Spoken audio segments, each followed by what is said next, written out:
मंडळी नमस्कार. आजच्या ओम स्वामी समर्थ साधना केंद्राच्या रविवारच्या भागात मी नम्रता तुमचं मनापासून स्वागत करते. मंडळी, आपलं मन, आपले विचार, आपला स्वभाव यातूनच निर्माण होणारं आपलं स्वतःचं समाजातलं व्यक्तिमत्व, या सर्वांचा उगम हा संस्कारातूनच होत असावा, हो ना? खरं तर चांगल्या संस्काराची शिदोरी हे आपलं व्यक्तिमत्व घडवत असते, आपल्याला जगायला शिकवत असते. पण आजच्या युगात पुढचं भविष्य हो पाहणारी ही लहान पिढी या संस्कारापासून मुक्ती आहे का? मंडळी, याच महत्त्वपूर्ण विषयावर आज जोशी काका आपल्याशी बोलणार आहेत. ऐकूया. नमस्कार मंडळी. अनेक जण मला असं विचारतात की आमच्या मुलांचा बुद्धिंक वाढण्यासाठी मी काय करायला पाहिजे. खूप स्पर्धा सुरू झाली हो. म्हणजे मला आठवतं आमच्या वेळेला की म्हणजे मी ज्या वेळेला 11वीत होतो, 10वीत होतो, त्यावेळेला आमच्यातला 80% वाला पहिला आला की आम्हाला खूप कौतुक वाटायचं की 80% त्याला मिळाले. आता म्हणजे 99 पॉईंट वगैरे इतके मार्क मुलांना मिळतात. इतकी कॉम्पिटिशन वाढली. मुलंही हुशार आहेत, आमच्या वेळेला होती, पण आमच्या वेळेला अशी कॉम्पिटिशन नव्हती. आज कॉम्पिटिशन सुरू झाली. म्हणजे मुलांवरती पालक लोक किती लादतात त्याची अनेक उदाहरणं आम्ही पाहिली आहेत. खरं सांगायचं तर मुलांचं वय म्हणजे पहिलीतला मुलगा आहे त्याला इतका अभ्यास करायला लावतात ही लोक की म्हणजे तो बोर्डामध्ये पहिला येईल वगैरे अशा तऱ्हेचं त्याला ट्रीटमेंट असते.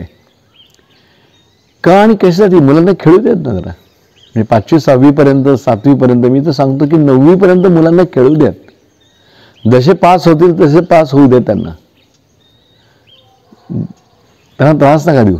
त्यांचं वय ते खेळण्याचं आहे, एन्जॉय करण्याचं लाईफ आहे खरं त्यांचं. पण पालकांची रस्सीखेच चालते. त्यात दुसरे म्हणजे शाळा. ह्या शाळेला स्टेटस आहे, त्या शाळेला स्टेटस आहे. त्या शाळेवरनं पण खूप काही चाललेलं असतं. आमच्या वेळेला असं काही नव्हतं. आमच्या वेळेला असं छान होतं की ही शाळा आहे, ठीक आहे, मराठी मीडियम. आता इंग्लिश मिडियमचं वेळ खूप आहे. आमच्या वेळेला अजिबात असं वेळ नव्हतं काही.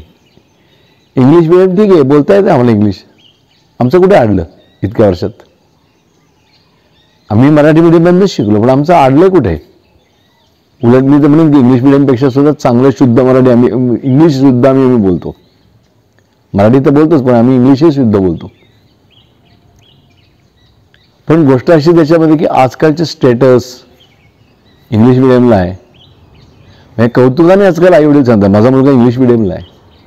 त्याला आपले रीतिरिवाज काहीच कळत नाहीत, माहितीही नसतात त्याला. रादर रामरक्षा म्हणजे काय हेच माहीत नाही.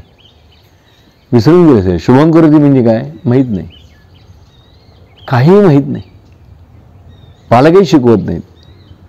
मी म्हणेन विद्यार्थ्यांपेक्षा सुद्धा पालकांचा दोष सगळ्यात मोठा आहे की पालक आज लोक स्टेटस मेंटेन करायला लागलेत. कोणाला दाखवायचं आहे? कशासाठी पाहिजे हे सगळं? कोण बघणार आहे तुमच्याकडे? 2 मिनिटं पाहतील, विषय सोडून देतील. पण आपण मुलांना हरवून बसलो. मुलं बाकीच्या गोष्टीला हरवून बसले.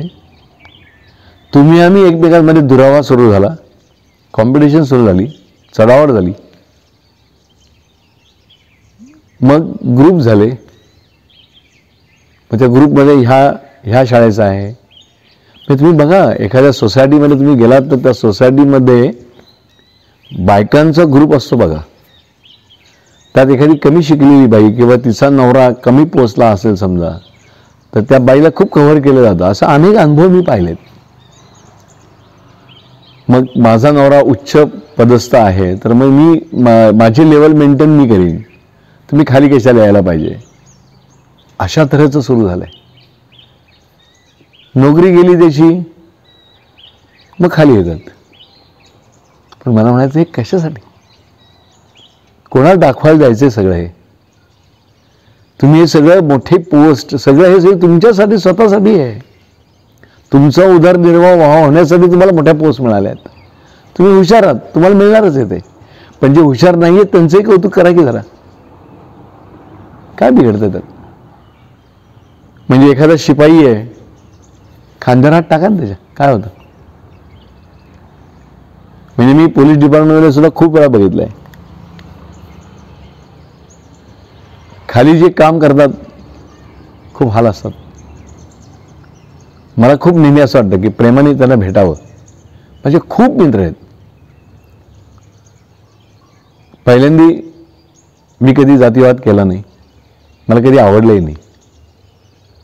सगळ्यांशी मिसळून मग तो श्रीमंत किती असला तरी त्याच्या घरचा. आपल्याकडे आल्यानंतर काय, त्याच्या श्रीमंतीचा आपल्याला काय उपयोग आहे? श्रीमंती त्याचं नशीब त्याला मिळालं. पण आपल्याकडे सगळं सारखं आहे. गरीब असला तरी तसा तो आपल्याबरोबर, श्रीमंत असला तरी तो आपल्याबरोबर. एका ताटामध्ये जेवण बसणारे, जेवणारे आम्ही माणसं.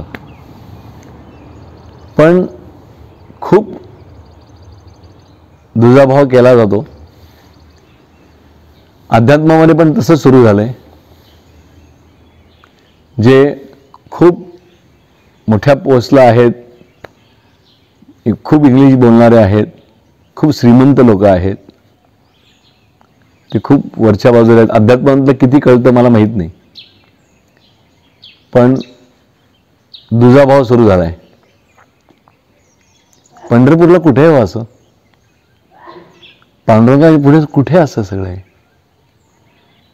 स्वामी बरोबर तरी कुठे असं?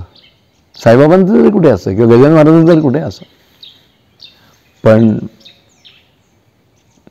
म्हणजे मला नेहमी असं वाटतं की पंढरपूरला गेलं की सगळे सारखेच येतो. पांडुरंगासमोर काय, स्वामींसमोर काय, गजानन महाराजांसमोर काय? तूही त्यांना नमस्कार करणार आहेस, म्हणजे श्रीमंतही नमस्कार करणार आहे, गरिबी नमस्कारच करणार आहे.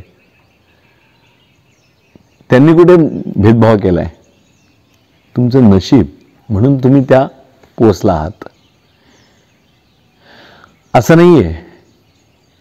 पण आपण खूप भेदभाव करतो. म्हणजे विशेषतः मी अनेक महिला मंडळामध्ये मी गेल्यानंतर खूप ऑब्झर्वेशन माझं आहे की स्टेटस मेंटेन केले जातात.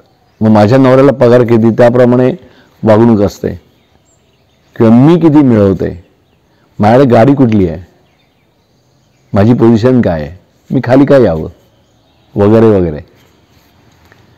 नोकरी जाते, पोझिशन जाते, तेव्हा खाली येता येत नाही आणि वरही मिळत नाही. खालचा वर आहे की नोकरी गेली तरी काय, त्याला कुठेही राहायची सवय, काही करण्याची सवय आहे, त्याला काही वाटत नाही त्याला. पण असं होऊ नये असं मला नेहमी वाटतं. हे कशासाठी सगळं? प्रत्येकजण आपलं नशीब घेऊन आलं, आपल्या नशिबानेच मोठा होत गेलाय. मुलांकडे सुद्धा लोकांनी असंच लक्ष द्या. मुलांना नका शिकवू असं काही. मुलांना त्यांच्या पद्धतीत सोडा. हा इंग्लिश मिडियमचा आहे, हो ह्या शाळेतला आहे, तो त्या शाळेतला आहे, कशासाठी पाहिजे? मला असं म्हणायचं आहे की पहिल्यांदी कॅटेगरी ही संपवायचा प्रयत्न करा. छानपैकी राहा, मस्ती मजा करा, जगा, दुसऱ्यालाही जगवा. मुलांवरती संस्कार करताना शुभम करोति कल्याणम हे त्याला म्हणायला लावा, काही हरकत नाही. त्यात लाज वाटायचं काही कारण नाही आहे. इंग्लिश मिडियममध्ये असल्यानंतर त्याला 4 शिंगे जास्त नाही आहेत. जॅक अँड जिल म्हणण्यापेक्षा तो शुभम करोति त्याला म्हणू देत, तेही म्हणू देत ना. आम्ही कुठे म्हणतोय त्यामध्ये की त्यांनी जॅक अँड जिल वेंट ऑफ द हिल म्हणू नये म्हणून. पण मला असं म्हणायचं आहे की संध्याकाळी घरात आल्यानंतर जर तुम्हाला आपण म्हणू की सुखसमृद्धी, एखाद्याच्या नशिबात सुखसमृद्धी भरपूर आहे, त्याला कशाला पाहिजे देवाचं काही करायला? तो कुठे देवाला हात जोडतो? आणि जोडलं तरी बूट पायात घालूनच जोडतो, ते सुद्धा काढत नाहीत काही लोक. अनेक ठिकाणी अनेक गोष्टी बघितल्या आहेत मी. जेव्हा त्याची पोझिशन जाते, जेव्हा काहीतरी त्याला संकट त्याच्यावर येतात, तेव्हा बूट काढेल, धोतर नेसेल, सोळं नेसेल, सगळं करेल. पण जोपर्यंत पोझिशनमध्ये आहे तोपर्यंत तो देवाला सुद्धा फारसा मानत नाही. मी सर्व आहे असं त्याला वाटायला लागतं. सगळ्यात चुकीचं आहे. देवाने वाटताना सुद्धा प्रत्येकाला असं प्रत्येकाची गोष्ट तीच तेवढीच त्याला दिली आहे. सगळे श्रीमंत नाही केले, सगळे गरीबही नाही केले त्यांनी. हे तुम्ही आम्ही ठरवतोय सगळं. मुलांवर हे संस्कार नका होऊन देऊ. जी मुलं आजकाल आपल्याला असं विचारतात की मुलं आई वडिलांना विचारतच नाही, त्याचं कारण तेच आहे. मुलं मोठी झाली की बायका घरात येतात, नवीन मुली त्यांना नाही आवडत. पूर्वी असं कधी होतं? सासू आणि सून हे खास मैत्रिणी असायच्या, त्यांच्यात असं रिलेशन कधी नव्हतं. आज वेगळंच झालंय. सुनेला सासू नको म्हणजे शब्द खूप विचित्र असतात काय कळायला. म्हणजे घरामध्ये म्हातारी माणसं घरात असणं, तर नवीन आजकालची पिढी त्याला डस्टबिन म्हणते. हे ऐकलंय मी, प्रत्यक्ष ऐकलंय. बाहेरून ढसाढसा रडलो जळाल मी की अरे एवढे आपण कचरा झालो. आपलं वय वाढलं म्हणजे आपण एवढे बाजूला झालो की आपल्याला डस्टबिन म्हणावं कोणी. ज्यांना जन्म दिला तेही आपल्याला डस्टबिन म्हणतात. अनेक वडिलांना, अनेक आयांना असं रडताना बघितलंय मी. संस्कार कशासाठी? काय मिळवता तुम्ही सगळं हे करून? का करायचं हे सगळं?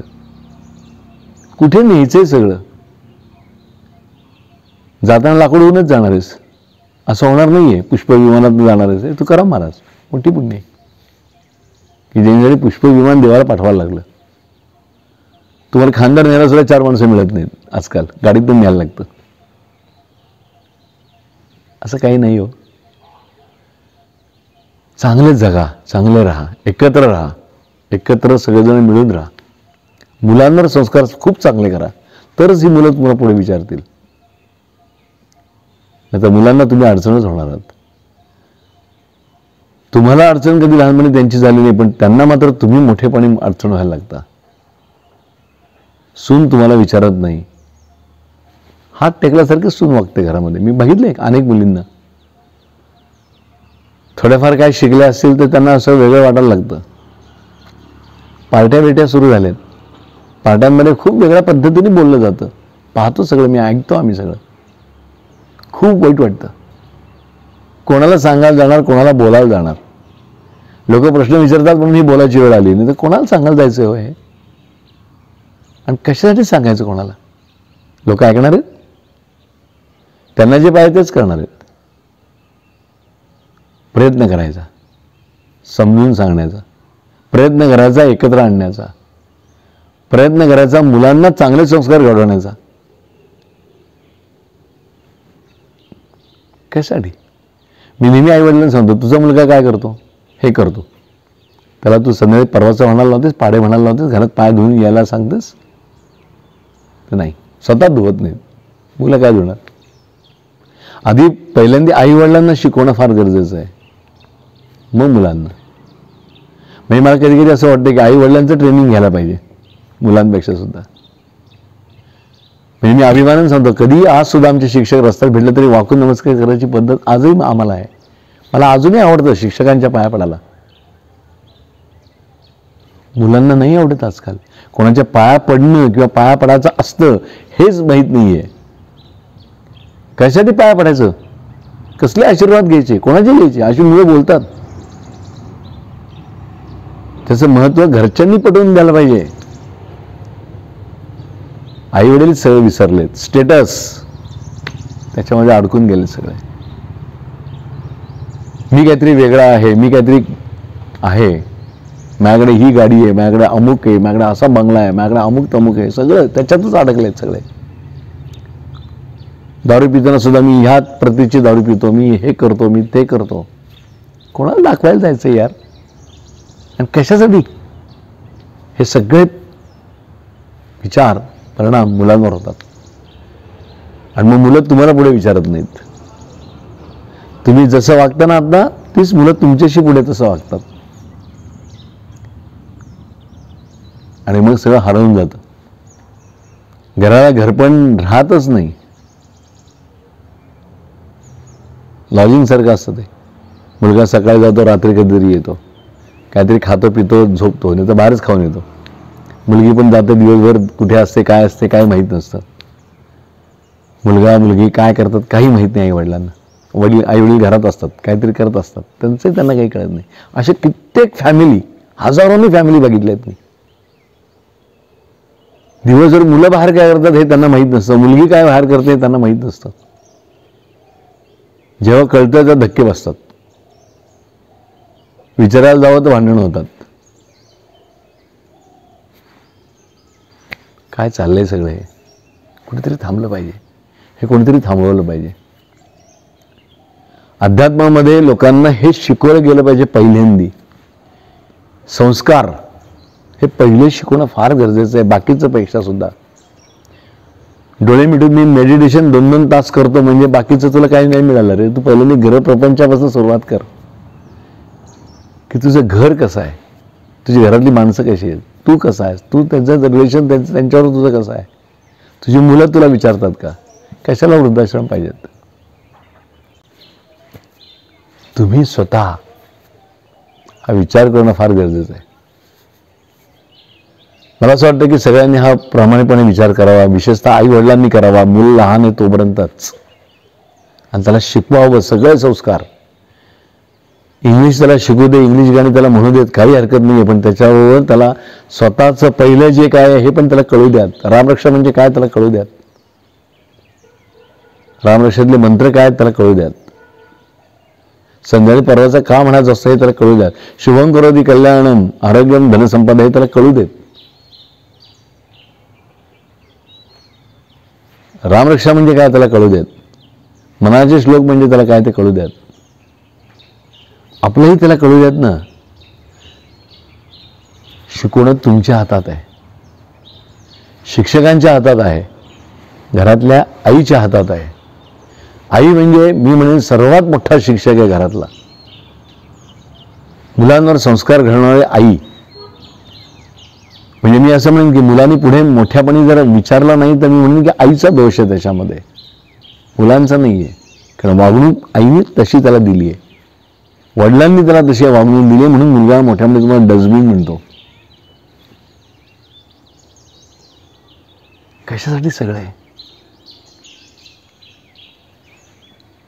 अनेक प्रश्न मला विचारतात, त्या प्रश्नांचं उत्तर मी तुम्हाला दिलंय. कसं वागायचं तुम्ही ठरवायचंय. तुम्ही घरातलं शोपीस व्हायचंय, डस्टबिन व्हायचंय, का खूप छानपैकी अस्तित्व निर्माण तुमचं करायचंय, हे तुमच्या हातात आहे. आज माझी मुलं मला विचारत नाही असं जेव्हा लोक सांगतात दुःखाने, खूप वाईट वाटतं त्याला. मी म्हणतो तू पेरले सगळं हे, आता तुला का वाटावं मी पेरलेलं उगवलेलं विचित्र आलंय म्हणून. कारण पेरतानाच विचित्र पेरलेस तू, तेव्हा नाही तुला वाटलं काही. मुलांसमोर दारूचे ग्लास घेऊन बसलास दारू प्यायला, आज मुलंच ती दारू पित आहेत, तेव्हा नाही तुला असं वाटलं की आपण मुलांसमोर दारू प्यायला बसायला पाहिजे का नाही. क्लबमध्ये आपण जातो मुलांना घेऊन, पार्ट्यांमध्ये पण मोठ्या मुलांना लहान मुलांना घेऊन जातो, ते तेच बघतात. आदर्श त्यांचा तोच आहे, तुम्ही घडवून दिलेला. मग आता का रडताय? जे आहे ते परिस्थितीला जा सामोरे. मुलांनी हाकलून दिलं तर जा बाहेर. वृद्धाश्रम आहेच. 6 महिन्याचा मुलगा येतो भेटायला कधीतरी. काय किंमत आहे तुमची यार आई वडील म्हणून? मग देवच करा. कशात त्या देवाला त्रास जात आहे? मग देव म्हणतो पहिल्यांदा तू नाही सुधारला ना, आता कशाला माझ्याकडे येतो? देव सुद्धा कंटाळलेलाच आहे लोकांना. मला असं म्हणायचंय, अजूनही वेळ गेलेली नाहीये. अजूनही बघा काय करता येईल आपल्याला, अजूनही काही बदल करता येईल का बघा, प्रयत्न करा. मग तुम्ही डस्टबिन नाही होणार. घरामध्ये रिस्पेक्ट पाहिजे मोठ्या माणसांना. म्हणून मी सांगतो ना की अजूनही आम्हाला जुनी माणसं भेटली ते वाकून नमस्कार करायची सवय आहे. खूप छान वाटतं ते. संध्याकाळ झाली की असं वाटतं की अरे आता म्हणूया परवाचं आपण, चला. खूप छान वाटतं. इंग्लिश हिंदी गाणी ऐकण्यापेक्षा हे बरं की. त्या गाण्यात काय मिळणार आहे? जो गाणी गातो तो मिळून गेला, तू काय करतोयस? लक्षात ठेवा. तर मंडळी, हे सांगितलंय, किती पटतंय तुम्हाला मला माहीत नाही, प्रश्न विचारला म्हणून सांगितलंय. चांगलं वाटलं तर घ्या, नाही वाटलं, तुमचे रस्ते तुम्हाला मोकळे आहेच आहेत. तुम्ही जे करता ते चांगलंच आहे. फक्त नंतर रडू नका की माझं असं झालं, माझं तसं झालं. मजा गेली. चला भेटूया पुढच्या एपिसोडमध्ये. नमस्कार.